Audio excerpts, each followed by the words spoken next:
Okay, folks, it's your buddy Mike Messier, Mike's Instant Movie Review, The Watchers. Make sure you see, this is the 2024. It's being released. It's a horror film.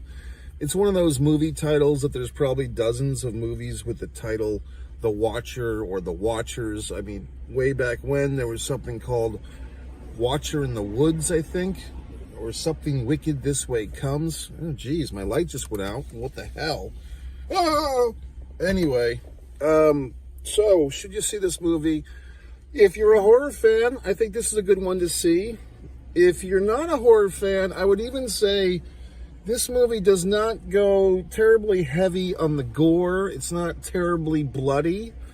Yes, there is violence. Yes, there is blood. Yes, there is suspense, but it's not a gore fest. So if you have a squeamish belly, you can probably go see this one if you want to. It's a non-horror fan-friendly horror film. And, once again, if you're a horror fan, I think there's enough story here and enough interesting stuff to keep you rollicking and rollicking. I'd probably give it a nice 3.5, 3 3/4 out of 5 star. Okay. I believe there's a lady, I guess she's getting a lot of work these days. She's a woman that's in this film that I think I just saw her in Tarot, maybe a month or 5 weeks ago, and I think Tarot is still playing, believe it or not. So this woman, I don't know her name off the top of my skull, but good for her. She's having a career resurgence, as they say, whoever she is. And, you know, what's the movie about, you might be asking? Well, you know, you have your backstory. You have this young blonde bimbo, or just a woman, blonde, female, and she has a tragic past. When she was a child, her actions led to her mother's death, and she is guilt-ridden for the rest of her life. And she works at a pet store. And she's got, spoilers by the fucking way, so she's got this bird that she's supposed to take to some Ireland fucking whatever the fuck, some Ireland woodlands or Ireland place. She's driving along, and her I like this when movies now, when they kill the phone service, like that's good, you know, because the old cop-out, the old, well, why don't you just call somebody for help? Like, you've got to address that now in films. Back in the day, when you didn't have these wonderful devices, you know, you didn't have that option in a movie or in real life to just call for fucking help. You had to deal with things like a man or a woman on your own. Now we have these wonderful devices. Any question you have, you can Google it, or you can whatever the fuck it. But if you kill the cell phone reception, it's a good movie technique. So they do that. Then she ends up, her car breaks down, her vehicle. Look at my wonderful hair, by the way. God, I could sell this hair for millions of dollars. She ends up in the woods with her bird. The car's all fucked up. She gets out of the car to look for help. And then she goes, she's talking to the bird. The bird device is pretty nice because, hey, I rhymed. And it's no crime. She's got this bird that she can talk to because the bird occasionally repeats things. So it's nice that she has her Wilson, you know what I mean? Her castaway Wilson, Tom Hanks, the volleyball, which was named, by the way, after his wife, Rita Wilson, and also the fact that it's a Wilson volleyball.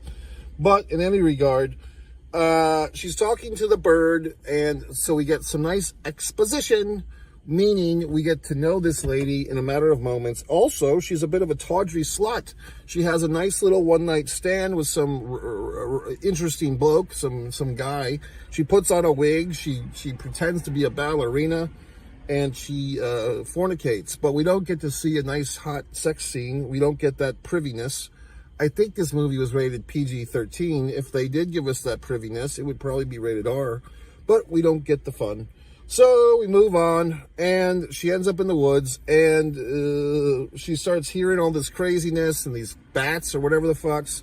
And then this, that lady I was telling you about, that old woman who's in everything now, Tarot and now this, she, come, you have 5 seconds to get to the door to save your life. And she actually gets in at the count of 2, which I thought was interesting. Like, she doesn't get down to 1, she gets in at 2. Then she meets these other characters. So the blondie is named Mina. Then you have the old lady. Then you have I don't know, other lady, and then you have the dude, the guy. And so we have these 4 people, and they're supposed to stand there perfectly straight and look in this one, is it a one-way mirror? I guess it is. They were supposed to look in this one-way mirror to be inspected by the watchers, who basically just are like weirdos. They just like to watch. And so they're kind of like on this little reality show. In fact, they have a nice little comparison to a reality show, The Lair of Love. They do find this DVD, which is like their only DVD, and they have this old DVD player and a TV, and they're watching The Lair of Love, which was kind of a funny little insert. I thought it might be interesting if for those that saw the movie, if the TV show within the movie like kind of came to life or somehow intercrossed, that might have been a nice payoff, but that never happened. But I did find those moments in The Lair of Love to be humorous.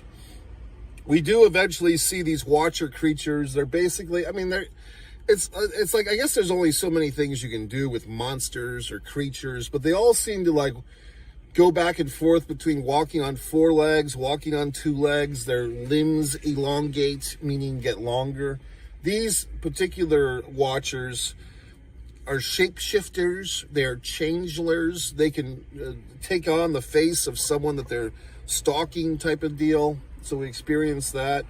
Then we have this whole fucking hole in the ground, and we discovered 1992, and this professor was trying to study these hybrids of fairies and humans and all this horse shit. So we have a pretty dense little story, not dense as in dummy, but dense as in thick. So a lot of things to work out here. I probably missed some things. I probably don't care because I have my own life to lead. I can't just sit here and analyze horror movies like an asshole. Look at all my wonderful artwork. If you fucks could go to one artist, Mike Messier, you'll get to see all my artwork as it's progressing. People are saying I'm the greatest artist of all time. People are saying, my God, this is a revolutionary individual in the art world. My God, who is this gentleman? Well, one artist, Mike Messier, all the wonderful compliments, yet there's very few subscribers to one artist, Mike Messier. You people need to do your part here. All you have to do is go on goddamn YouTube, which you're on every day anyway, and just look up one artist, Mike Messier, and kindly fucking subscribe. I shouldn't have to beg like a goddamn dog for a biscuit. But in any event, go to one artist, Mike Messier, subscribe. You can even buy some of my fucking art. Instead of being just enjoying it for free, actually purchase it. Okay? Help pay for the goddamn paint. Anyway, so I thought this movie was good. I did enjoy myself. I did get to the theater. This particular theater, I mean, if you wanted to be a person that didn't pay for your movie tickets, this would be the theater to come to. Just the way that the auditorium is, or the lobby is set up, they never have like, not never, but very rarely do they have someone checking your actual ticket. It's like you have to go to the concession stand to check in, and I have the app, of course, so I'm doing my diligence. I'm getting my tickets in advance. But lo and behold, they don't really do a good job of enforcing anything here. It's just a madcap adventure. So, I mean, if you were to be a bum of the world and wanted to see free movies, this would be the theater to come to. But, of course, I do have my movie tickets because I have all the subscription apps. So, anyway, I get into the theater. I go to the back row. I have my back row seat that I want. I'm noticing, like, okay, there's nobody else, but there's one other person in this row. They're far away from me. So I kind of move in a couple of seats into the circle, into the center. And then 20 goddamn minutes into this movie, a trudgery group of rotten, filthy teenagers come in. I don't know if they were actually official ticket buyers or if they were coming in off the streets or something. But they come in with the fucking phones for the lights. Come on, assholes. Back in my day, we tripped over ourselves. We fucking walked in the darkness to find a seat. But these kids need their goddamn phones. So they come trudging up. And I'm like, okay, do these asshole kids actually get tickets? Am I sitting in one of their fucking seats? Because it can't just be like 2 or 3 children or kids. It has to be like 9.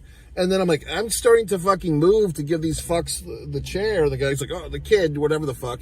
He's like, no, man, you're cool. Okay, thanks. Thanks for telling me what I already know, Junior. And so they all fucking sit there. And of course, there's giggle fucking. And they're still got their goddamn phones on.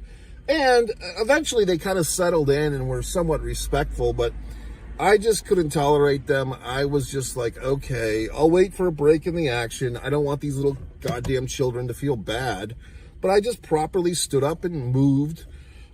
So I moved down quite a bit, you know, and it's like, hey, look, they weren't bad kids. They're just kids seeing a movie, but just the talking, the giggling, the whatever the fucking, of course. And I'm like, how are you fucking kids going to fully appreciate this goddamn movie when the movie's been playing for 20 minutes? So obviously they had seen another film and were doing the sneaker in deal, or they were just debating which fucking flavor of fucking soda to put in their goddamn beverage cup so that they got into the theater so late. Anyway, I can't solve the world, you know what I mean? I try, and the world doesn't want to be solved. So I just let these youths of America do their thing. I went down, got a nice solitary seat, enjoyed the movie, and thought it was good. So is it the world's greatest horror film? No. Is it The Exorcist? No. Is it Poltergeist? No. But it's not a piece of crap. It's well worth watching. I don't know. At the end of the movie, it said something to it said written by, was this M. Night Shyamalan's daughter? Did she write and direct this? Is this the routine? It seemed like that. I mean, because, you know, I see all these movies, and I thought I heard something about M. Night Shyamalan has a daughter now, and she's making horror films, you know what I mean? So goody for her. But if this was her movie, I don't know if this was her debut film or if she's made other films, but it was good. So I enjoyed her movie, and she can cast me in her next film. That'll be box office. But I thought the movie was fine and pleasant, and it was scary enough to be a horror film. And like I said, it wasn't a gore fest. It wasn't Chainsaw Charlie. There are some other good horror films that I've reviewed recently. The Strangers Part 1, the one with like the kind of the Michael Myers gimmick. God, that one's playing again. I thought about seeing that one again. But there's a lot of good horror movies out there these days. So if you are a horror fan, you know, now is the time to be alive. And that's it. You can always enjoy on One Man and a Camera Films. That's my other YouTube channel, Disregard the Vampire, a Mike Messier documentary. I told the gentleman to watch that movie. He never watched it. He's like, oh, I don't like zombies. Okay, asshole. Disregard the Vampire, a Mike Messier documentary. A, it's a documentary. B, there's no fucking zombie in the goddamn movie. So just people are such goddamn idiots.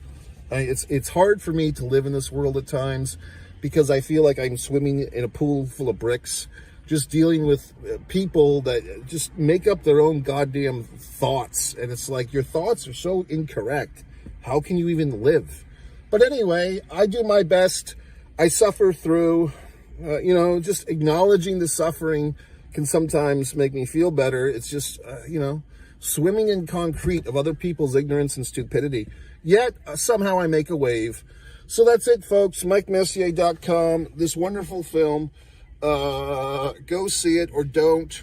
You know, you can enjoy Stickman on One Man and a Camera Films. For all you pro wrestling fans, you might want to go to One Pro Wrestling and Sports Fan YouTube channel. And you can do all these wonderful things. So that's it, Mike Messier.